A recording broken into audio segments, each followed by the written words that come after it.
Helo, Iolo Williams sydd yma. Dwi ar lan yr afon Glaslyn efo mynyddoedd ysblennydd Eryri tu ôl i mi.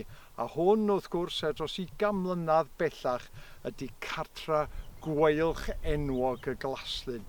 A rwan mae bywyd gwyllt Glaslyn am gymryd cam ymhellach. Maen nhw'n edrach i brynu 1.15 o dir. Mae hwnna'n cynnwys y tir lle mae'r ganolfan, lle mae'r maes parcio a'r cae yma. A be maen nhw'n mynd i wneud? Wel, maen nhw'n trio creu cynefin ar gyfer bywyd gwyllt. Plannu chydig o goed, caea gwair, maen nhw'n mynd i greu pylla bas i fywyd gwyllt o bob math, a hefyd maen nhw'n mynd i greu lle i gerdded ar hyd yr afon fel bod pobl yn gallu mwynhau.